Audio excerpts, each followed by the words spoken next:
That we're back again this week, but we finished off the conversation before about due diligence. But today we want to talk about investors. Yes. Well, Shawn, here in Silicon Valley, it seems like, oh, my whole goal of getting my business going is to get investors. And I see that a lot. And just wanted to get your take on that a little bit. Oh, God. So a little bit about myself for our listeners. Before working as an investment banker at a mid-market investment bank, I did help companies obtain funding and help them set up operations overseas. Before that, I was investment director for an angel group. So I have a long experience working with companies at all different stages looking for outside capital. And, well, I mean, first off, I have to ask you, Joe, there's so many different types of investors, so many different types of capital out there. When people are coming to you asking for investors in that, which one are they talking about? Typically, they're looking for capital. And I just have to tell you this story. I had a client that came here that was ramping up their business. They actually had a nice little business going, and he came to the States for 6 months. And I was working with him, and I said, we need to focus on revenue and customers, revenue and customers, revenue and customers. And he said, no, I've got to find investors. Well, he spent 6 months looking for investors and got none. If he would have taken that same amount of time and focused on getting more customers, he would have had investors coming to him instead of him going to them. No, that's true. And it's amazing how many hours people don't realize it takes to get money from investors. And what I mean by that is, there's one startup who I interviewed for my podcast, the Silicon Valley podcast, a podcast that, Joe, you've been on. Yes, it's a fact. If you haven't listened to the podcast, it's a must subscribe. And she was telling me she spent almost 2 years, went to several hundred meetings with different VCs before she got that first check. Now, yes, that check was for a few million, but she gave up a huge amount of her company for that check. Whereas if that whole time she'd been building out the sales channels, building out the processes, using those 70, 80 hours a week that she was using for investors to build the business, she probably would have gotten that same check, but given up a lot less to the company. And who knows, that check may have been there a lot sooner as well. Yeah, I see that a lot, especially here in Silicon Valley, where people put so much time and energy into getting investors or getting funding versus build the business, because you're going to give up a big chunk of the business. Typically, not always, but typically a big chunk of the business. And then the VCs are going to be driving your direction, not you. So put some really good thought process in there before you put all of your energy into going down the investor path. Well, Joe, let's talk about that from the idea or the side of the investor and the startup. And what I mean by that is building the business. So what do investors invest in? They invest in, well, I have this much confidence I'm going to get a multiple of my money back, a multiple I'm happy with. So they think, okay, this business is very early. There's so much risk. This business has processes built out. They have sales channels. They have revenue. There's more confidence. Time out there, Shawn.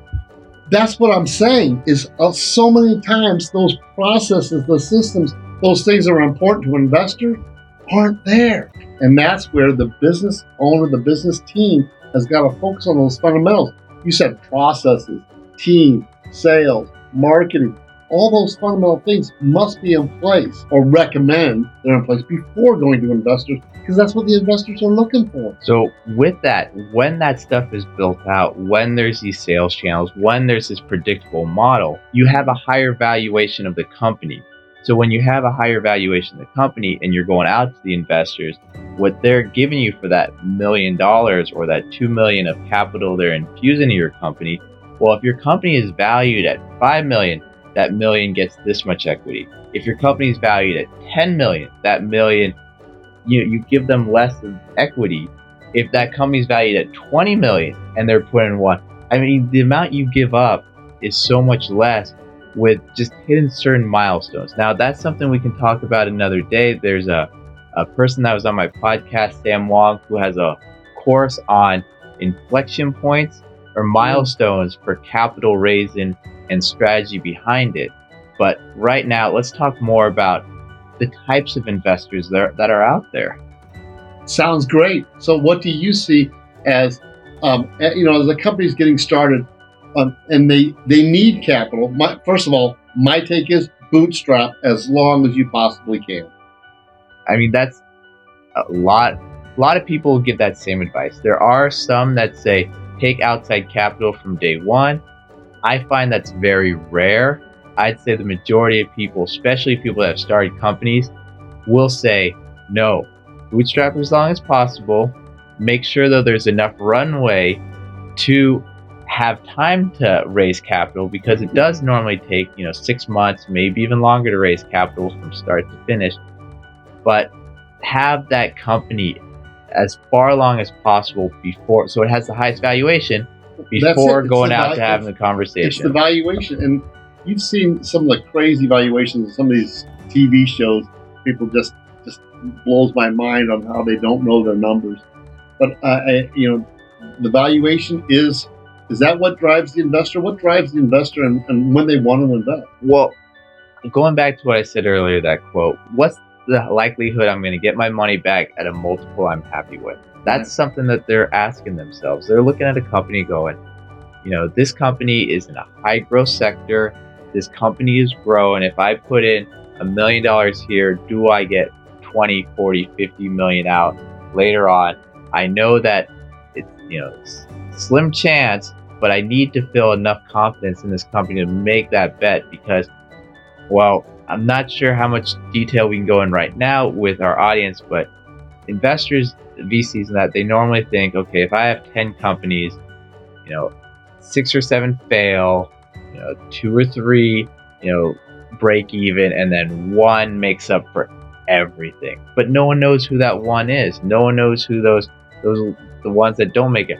If they did, they wouldn't invest in them, and they put all their money in the other. No one knows from day one, because it takes 7 years, it takes 10 years to get to that exit where they're liquidating their position and taking that money and giving some back to the investors and themselves in the split or whatever it is. But they're analyzing from day one what they feel has the probability of getting to where they need to make everyone on their side and everyone happy. Right.